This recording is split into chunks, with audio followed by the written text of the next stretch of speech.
Soyez les bienvenus sur le Path of Faith, où nous partirons pour un voyage de croissance spirituelle, conduit par la sagesse de la foi et les paroles de Jésus-Christ.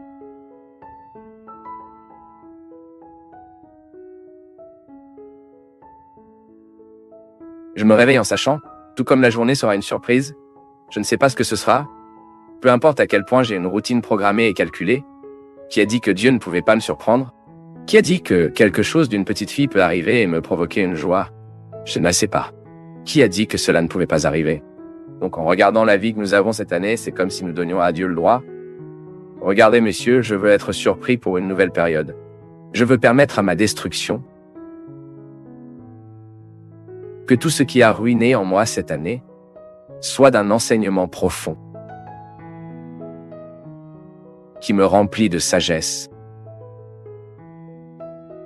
qui me donne la grâce d'identifier tout ce qui peut être encore plus beau en moi. Parce que c'est notre désir. Cela fait notre façon d'être. La réalité est très attrayante lorsqu'elle condense ces trois réalités. Elle est belle, elle est juste, elle est vraie. Lorsque nous sommes prêts à vivre le christianisme, nous ne voulons pas. Mais pour permettre à la beauté de Dieu d'être reflétée en nous, qui se reflète dans nos attitudes. Comment un chrétien reconnaît-il l'autre? La façon dont vous accueillez? Je peux dire beau que je vis l'évangile. Pire, je m'accrée vu, ce qui est le grand piège du diable en nous, c'est quand cela nous rend coincés dans ces petits magasins qui ne sont pas d'accord ce que nous savons de notre christianisme. Parce que ce n'est pas le jugement de l'autre qui me laisse tomber, ce que je fais quand je mets ma tête sur mon oreiller. Et je sais que je n'agis pas chrétien. C'est comme ça, mon peuple. Permettant de plus en plus à cette lumière d'atteindre notre conscience.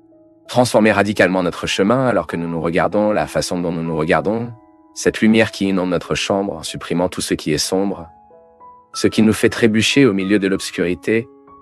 Quand la pièce est trop sombre, c'est un danger de marcher dedans.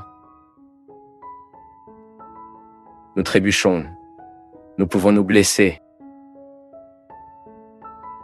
Un esprit qui n'est pas éclairé par Dieu. Ça se blesse tout le temps, pourquoi?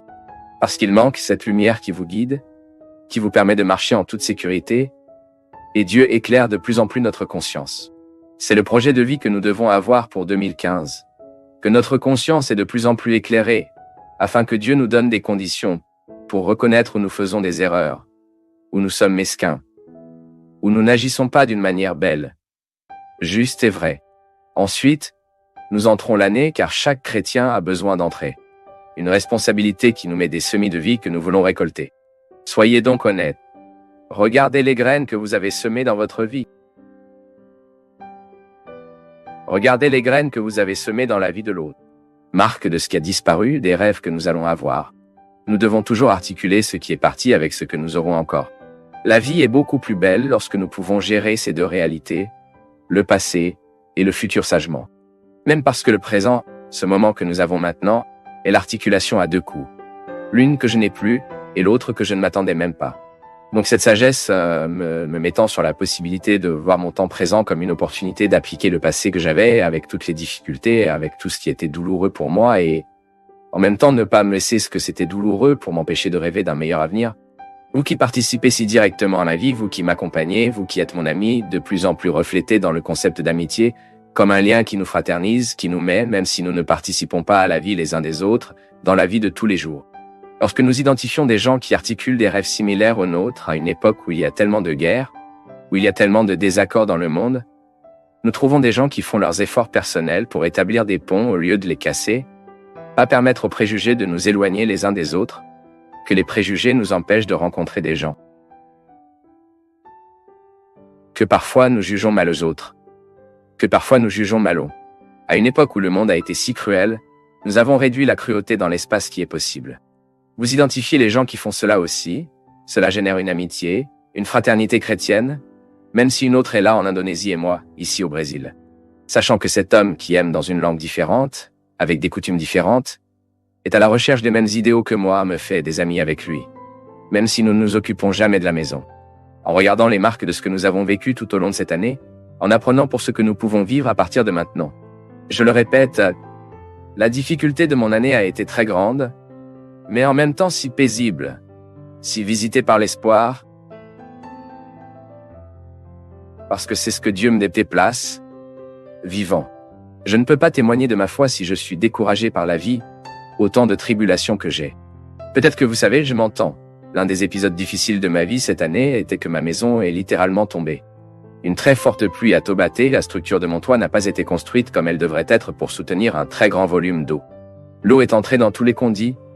J'ai perdu tout le plancher en bois. J'ai perdu les chambres. Tout le plafond en plâtre de la maison est tombé. S'est effondré. C'était une chose très triste. Je me souviens que je voyageais et quand je suis rentré chez moi, j'ai vu pour le jardin, j'ai vu que quelque chose de très sérieux s'était produit. C'était le 9 mars. Quand le tech a attendu que je descende depuis le taxi, elle m'a déjà embrassé dans ses bras. Je me souviens bien comme si c'était aujourd'hui, elle m'a dit comme ça. S'il vous plaît, soyez calme avec tout ce que vous verrez. Quand je suis entré, les gars, Lucas, mon chiot. Et c'était impressionnant de voir comment Dieu m'a guéri à cette créature à ce moment-là, tu sais. Il avait que ses larges lameaux, heureux parce que je rentrais à la maison, ne connaissant pas le sens de cette destruction. Parce qu'il ne savait même pas qu'il avait été détruit. Il voulait juste me trouver. Son ami était dans 15 jours, voyageant et revenait à ce moment-là. Il n'avait aucune intention de me regarder avec un peu de regard autre que la joie de me voir. Je me souviens que je me suis assis par terre et que j'ai étreint cette créature. Et j'ai pleuré tout ce dont j'avais besoin pour pleurer. Qu'est-ce qu'une maison détruite? Rien. Est-ce une perte financière? Est-ce que nous ne pouvons pas autoriser, c'est que la maison tombe en nous. Ce que nous ne pouvons pas permettre, c'est que la structure qui nous soutient peut s'effondrer à travers les problèmes auxquels nous sommes confrontés. Je n'ai pas d'enfant pour me serrer dans mes bras quand je reviendrai. Peut-être que vous avez? Vous pouvez avoir des gens qui peuvent signifier toutes vos catastrophes. Toutes vos tragédies au moment où vous rentrez chez vous et vous embrassez. À ce moment, le câlin de Tic était un moyen de subsistance pour moi. Mais ce que Dieu a parlé en moi par cette créature, qui ne comprend rien de la tragédie, pour identifier à ce moment la voix de Dieu parlant en moi, tout comme Francis d'Assise a dit à travers la nature, à travers les animaux, m'a encore plus engagé avec tout ce que j'avais besoin de tomber en moi avec cette maison. Parce que, parfois ce n'est pas seulement un mur qui tombe, ce n'est pas seulement un toit qui s'effondre. Notre attachement qui sait, notre attachement à ce qui est matériel, et soudain quand j'ai regardé tout ce que nous pouvons reconstruire matériellement. Et j'ai vu mon ami qui n'aurait pas pu être reconstruit s'il avait été tué. Tout comme nous regardons un père, une mère, un enfant, et vous vous rendez compte que ce n'est pas un matériel qui peut être reconstruit, que si la maladie nous emmène, si la mort nous secoue, il n'y a aucun moyen de recommencer cette personne. Un mur que vous reconstruisez, un plafond que vous rangez, une porte qui vous est tombée, un jardin qui vous a été détruit, maintenant une personne ne le fait pas. Un être humain sera toujours la plus grande précision que nous puissions avoir dans l'histoire, dans notre histoire personnelle. L'amour que nous aimons, le pardon que nous donnons, tout ce que nous vivons dans la vie quotidienne de notre maison, avec nos parents, avec nos frères, avec nos amis, à ce moment-là, le câlin de Lucas, ce regard souriant m'a dit « Content que tu sois revenu. Arrêt complet. Heureux que vous soyez ici. Arrêt complet. » Et puis, après avoir trouvé quelqu'un qui nous dit « Bien que vous soyez ici, avec équivalence ou une voix qui est possible à dire à quel point vous êtes venu, à quel point vous êtes arrivé, bien que vous faites partie de ma vie, donc nous sommes sur la bonne voie. Mon peuple, cette année, je veux la paix dans mon cœur. Alors faisons notre part, non? Je veux la paix. Donc je construis les petites choses. Je vais construire mes relations. Je ferai les portes que je dois fermer pour tout ce qui est nocif pour moi. Je peux avoir le courage de fermer les portes. Peu importe à quel point il est douloureux de fermer cette porte. Car je sais que cette porte ouverte ne m'apporte pas la paix. C'est le changement de vie. Le réveillon du Nouvel An est un moment merveilleux pour nous de faire le point. Le commerce prend le point. Le commerce identifie ce qui donne des dommages et ce qui ne le fait pas. Et le bon entrepreneur est celui qui change ce qui lui cause des dommages. Le bon entrepreneur est celui qui, au moment où il fait le bilan de son entreprise, de son magasin, de son vendina, peu importe, il a besoin de changer certaines attitudes dans sa manière de travailler, à sa manière d'agir, afin qu'il ne continue pas de dégâts amers. La même chose que nous devons faire grâce à notre vie affective, commencer à prêter attention aux relations que nous nourrissons tout au long de l'année. Qu'est-ce qui est nocif pour nous dans cette relation? Établir. Marquer. Est-ce vrai? C'est mon droit. C'est votre droit de regarder la structure de votre vie et d'avoir le droit de changer ce que vous pensez être mieux pour votre liberté personnelle. Votre façon d'être de Dieu, créant cette paix. Vous êtes le constructeur de votre paix. Vous établissez à l'intérieur de votre maison la ventilation de ces barrières qui nous éloignent tellement. J'aime toujours dire ça. Il est très facile pour nous de construire des bandes Gaza à l'intérieur. Il est très facile pour nous de séparer notre frère de notre vie. Je vous dis cela à travers ce que je vivais dans ma vie quotidienne. À quel point il est difficile d'articuler l'affection de manière saine, de manière équilibrée. Être trop aimé, être aimé. Est-ce que c'est mauvais? La paix est le moment où nous avons établi un lien qui nous donne vraiment des conditions pour être qui nous sommes. Je veux la paix dans mon cœur qui veut être. Avoir un ami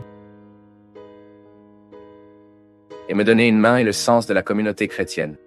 Nous pouvons être des amis. Oui, des amis de la parole qui nous unit. Un ami de l'évangile qui nous rassemble. Ami du sacrement qui nous nourrit. Ami des réunions. Aussi, ami de l'intimité.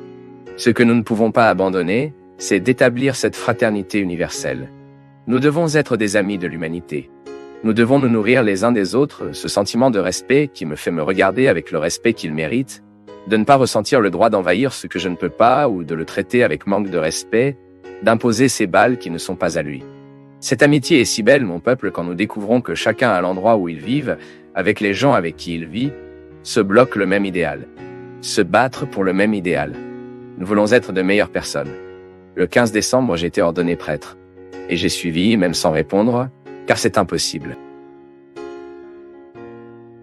J'ai suivi les manifestations de personnes de tout le Brésil.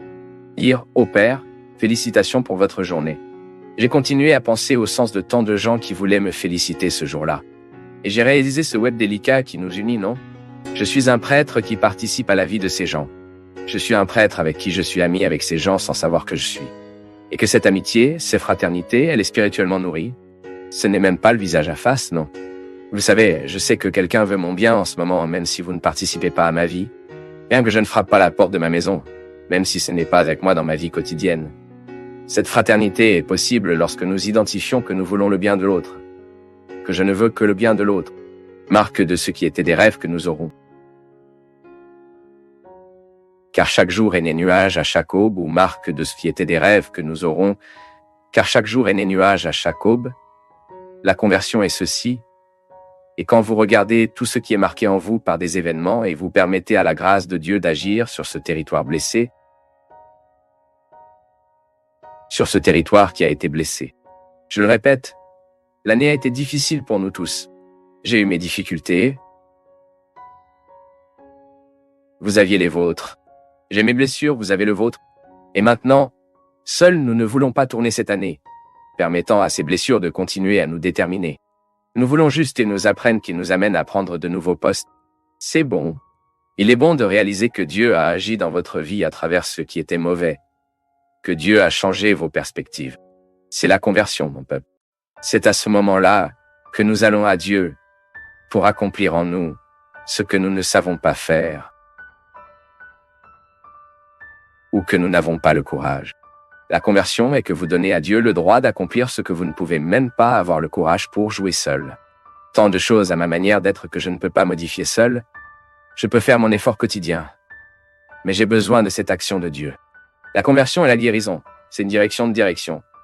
C'est pour réorienter le cours de la même manière que la journée naît et me donne la possibilité de revoir tout son cycle. Demain, nous aurons un matin, nous aurons un après-midi, nous aurons une nuit. Ce cycle que je connais par couleur, mais tout ce qui se passera tout au long de ce cycle pour moi sera une souffrance. Où que je vais, qui je trouverai, que vais-je écrire, que vais-je dire? Et tout cela peut être au service de notre conversation. Et vous regardez le cycle de cette vie qui ne se termine jamais. Nous aurons toujours des nuits. Nous aurons toujours des matins, de l'aube, de l'après-midi, des opportunités, des heures à notre disposition. Et maintenant, que faire avec le temps que j'ai? Que faire de la journée que j'ai? Que faire de la nouvelle année qui est devant mes yeux? Qu'est-ce que je veux dans mon cœur que cette année est plus noble? Qu'est-ce que je veux dans mon cœur cette année? Je regarde les marques qui ont été. Je regarde ces rêves que j'ai. Concilier au passé et futur d'une manière sage pour faire de cette conciliation un cadeau de qualité. Que bien que la vie soit difficile, nous n'avons jamais à nous arrêter.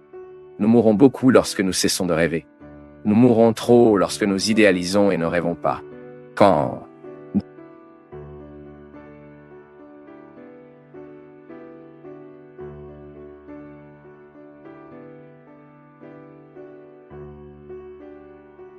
nous du Path of Faith sommes heureux d'être avec vous en ce moment. Partagez vos perceptions sur le sujet d'aujourd'hui dans les commentaires, montrez votre soutien en aimant la vidéo et partagez-la avec vos amis. Abonnez-vous à la chaîne pour rester connecté avec nous et ne pas manquer nos nouvelles vidéos.